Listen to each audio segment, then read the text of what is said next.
So here we are. My third season in the PPL. Something doesn't feel quite right. The Nidoqueens Park Rangers are in Division 2. How do we get here?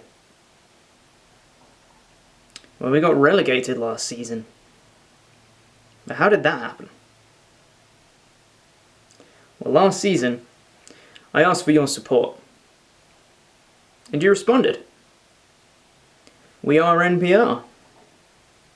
Don't worry, you're in the playoff match. I still believe in you. You still got this. Don't give up just yet. For all that support, where did that leave me? I still got relegated anyway. All that support did was put me up on a pedestal. Just for that pedestal to be taken away. All it did was made the fall that much greater.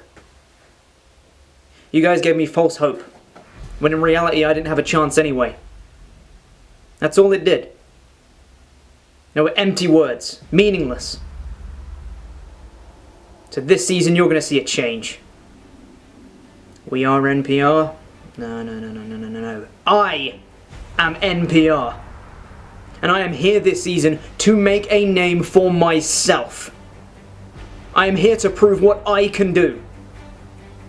And I'm here to shake things up in Division 2. And no one is going to get in my way.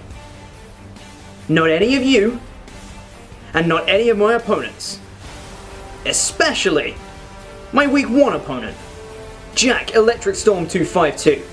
Now Jack, you might think this might be some friendly game, but whatever delusions you have in your head of this being some friendly game, or whatever visions you have of victory, just get them out your head right now. Otherwise you are going to be torn down just like I was last season. You're going to have all this hope inside you. This is going to be such a great start to the season. We're going to kick things off and it's going to be great. Oh, wait, no, just got absolutely destroyed. So for your sake, Jack, for your benefit, sit yourself down. Just accept this loss. Take this loss that's coming to you. And then get the hell out of my way. Because there is no one who's stopping me from going to the top.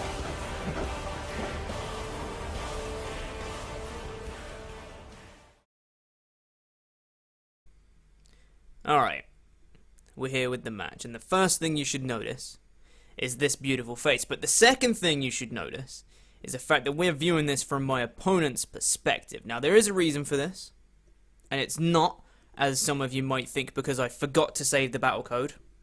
Wasn't that at all.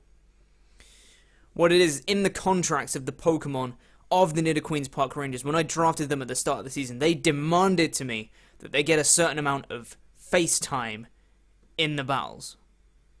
They're a demanding bunch, and I do what I can.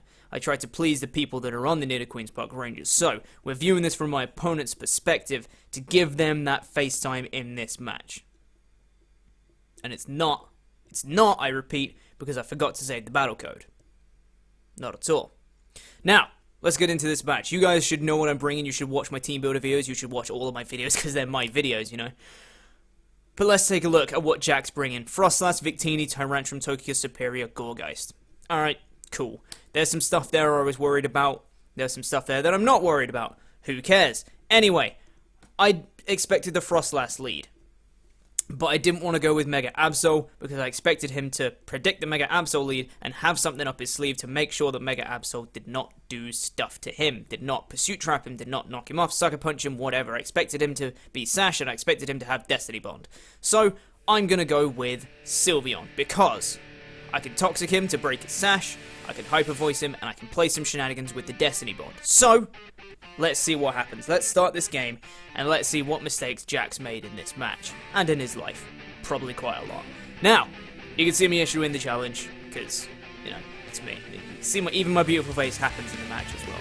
There's the Frostlass and there's the Sylveon. Now, I'm going to go for a Toxic to break the Sash first turn, but he taunts me. I'm like, okay, that's fine. I calced it. Hyper Voice does not kill him, so I'm like, alright, let's just go for a Hyper Voice. He's going to get up one layer of spikes, and Sylveon comes in with the Hyper Voice now, and it does about the damage I expected it to do, proving this is uninvested Frostlass. Now, I'm going to scout, see if he has the Destiny Bond. I'm going to switch out, and I'm going to go straight out into Red Bull my Mega Absol. I can play some shenanigans around and see if he has the Destiny Bond and scare him a little bit, because this is a Mega Absol, damn it. And there's the Destiny Bond. I can see he's got that, so I'm like, alright, I ain't messing around with this thing. I need to switch out again because I'm going to die. Expecting another Destiny Bond, I'm going to go back into Sylveon. Now, here come the mind games, alright? He is going to go for another Destiny Bomb this turn, as I predicted, because I'm good at this prediction game, apparently. Now, do I go for Toxic, expecting the Destiny Bond, or do I go for Hyper Voice, expecting the Taunt? He goes for Destiny Bond. I end up getting this prediction absolutely 100% right by going for the Hyper Voice. Jack actually got that prediction wrong. He definitely went for the wrong move, and I'm the right one in this situation because I'm always right. So, yeah, Sylveon goes down, as does the Frostlass, and honestly, that was just a selfish play by Jack. He should have really let Sylveon live and not gone for the Destiny Bond, but, you know, he's a bit of a selfish guy, and Sylveon's down now. He's going to bring in Victini. I'm going to go Mega Absol. I'm expecting Colbur Berry. I calced it. He does not die to any of Mega Absol's hits. So I'm going to switch out again, and I'm going to go straight into my Stoutland. Physically defensive, yeah, I'm going to take some spikes damage, but I am going to take off, I'm going to lower his attack, get an Intimidate down, and I'm going to be able to take a V-Create from this just fine. And he does go for that V-Create as I was expecting, confirming to me that he is Colbur Berry, otherwise I don't think he would have stayed in against my Mega Absol. Now, he's going to get his speed, his defense, and his special defense down. I was kind of hoping he was going to stay in here, but I can understand why he'd want to switch out. Victini, you know, it's probably good for his team, but I'm just going to go straight for a Thunder Wave on my Stoutland. And he's going to switch into Tyrantrum. I was like, perfect, I don't mind paralyzing you. You're cool paralyzed. But he takes the coward's way out, and he actually has a Lumberry that's going to pop right now. And you can see that he's not paralyzed anymore. Just taking the cowardly way out, just not letting him be paralyzed through some stupid tactic, and not letting Stoutland, you know, do its job properly. It is just being really unfair at this point. Now he's going to just rub salt in the wound and go for a Toxic on my Stoutland, which is just really selfish of him. I'm going to go for a Roar, expecting him to, you know, because he had the Lumberry, expects him to be some kind of setup, like a Dragon Dance setup Tyrantrum, so I'm just going to roar him out, not let him do any of that. In comes the Gorgeist. He's going to frisk me to find my leftovers because he's kind of stupid and probably forgot that I already had leftovers, so Jack's just relying on that frisk because he obviously needs it. So, I'm going to come in now and I'm going to switch out my Stoutland. I did not want that toxic damage racking up. I'm going to go straight into Mega Absol. I knew he wasn't going to go for a Willow because my Stoutland is already poisoned. There's no reason for him to go for a Willow. He is actually going to switch out, and he is going to go back into his Tyrantrum. Now, I was expecting this thing to be physically defensive because he'd shown the Toxic, so I'm just going to switch out. And like, I ain't dealing with this because I can't kill him, and he's probably going to kill me because he's a Tyrantrum. I'm going to go into Hippowdon, not physically defensive in any way, so not going to take hits the best, but he's going to go straight for the Dragon Tail, just try and phase me around, get the spikes damage back up again. Again, choosing not to stay in and fight, just making sure that I can't get any offense going. Again, taking the cowardly way out, as Jack does, you know. In comes the Stoutland, going to take more spikes damage, more poison damage, going to get an Intimidate off, but it's not going to matter because this Stoutland is no longer a switch into a Victini, which is a bit annoying, really. So again, taking the cowardly way out, not hitting me with any moves of any impact, just letting some other things like hazards and poison wear me down, which is just the cowardly way out, really. Now I'm going to go for a Thunder Wave, get that Tyrantrum paralyzed because I don't want that guy doing any shenanigans. He's going to set up Stealth Rocks, which is not good for me. Stealth Rocks and Spikes now both up. I'm like, that's not good, but again, choosing not to hit me, just choosing to have hazards and other secondary status effects affect me and not actually going for any attacking moves. Come on, Jack, you're better than that. I know he's going to go for a Dragon Tail, so I'm going to go for a Roar, get him out first. In comes the Gorgeist.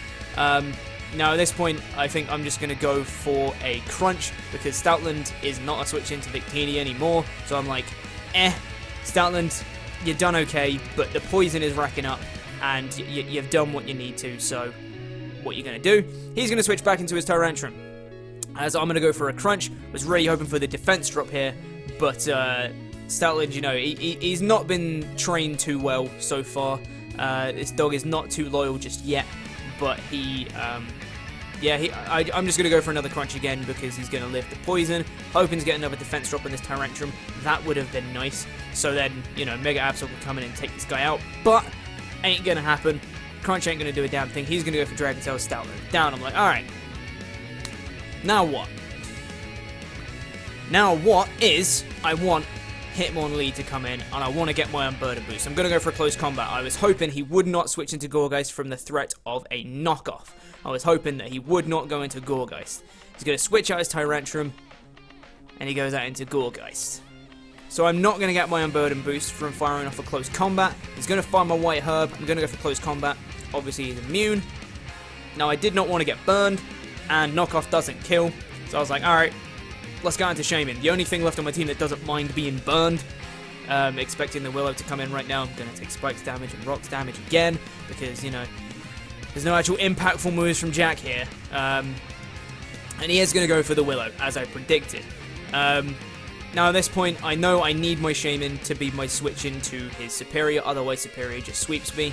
But I did want to get some damage off on something on his team, so that Mega Absol could do something later. I'm going to go for the Air Slash, and it's going to do nothing to this Togekiss. Because this is a max special attack modest Shaman, and that did nothing. That's a specially defensive Togekiss right there.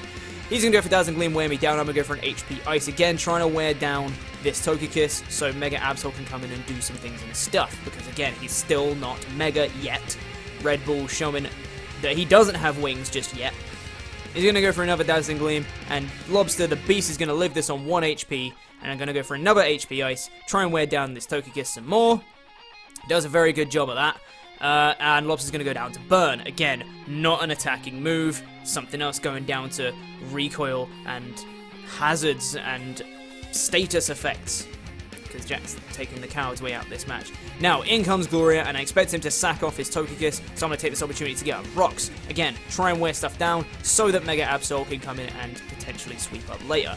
In comes the Superior as I go for Rocks, and I was like, damn, I was this close to clicking Iron Head. And that would have been really, really nice, because that would have done a lot to this Superior. Now he's going to go for a Leaf Storm, and at this point, I know I've lost. There's nothing I can do. The only way I win is if he's Life Orb.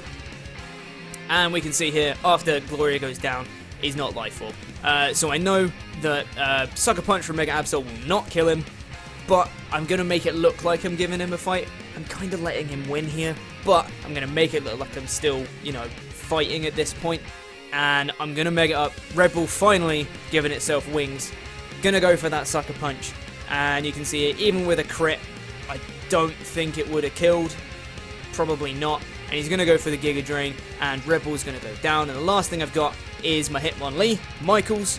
And the only way that he can do anything is if he misses a Leaf Storm. And, you know, spoilers, he doesn't. So yeah, again, the only real attacking moves he's gone for in this match is just the Leaf Storms and the moves on Superior. Again, Jack, just taking the coward's way out, dude. Just stand and fight, you know? Don't just let other things do your fighting for you. God. But he's going to take out the crit, totally mattered on that Hitmonlee. And you guys might be saying, wait, that's a 5-0 loss for you in week 1. And you might say, that's the worst start you could possibly hope for in a season. What you guys don't realize, at all, is that was intentional. A 5-0 loss, how can that possibly be intentional? You see, people in D2 are going to see me as a threat. I came from Division 1. I came down to Division 2 to be with all these D2 underlings. So people are going to say he's from D1, he's a threat. But because of this loss, this 5-0 loss, this intentional 5-0 loss, people are going to underestimate. People are going to say he's not a threat anymore. And I can guarantee you my future opponents will underestimate me, and you will never see me coming. That goes out to you, Ruby Marrow, and the Cleveland Bros who we play next week. Go ahead. Tell me how much of a threat I'm not. And prepare for me to prove you wrong. I'll see you all next week. I'll get out of here.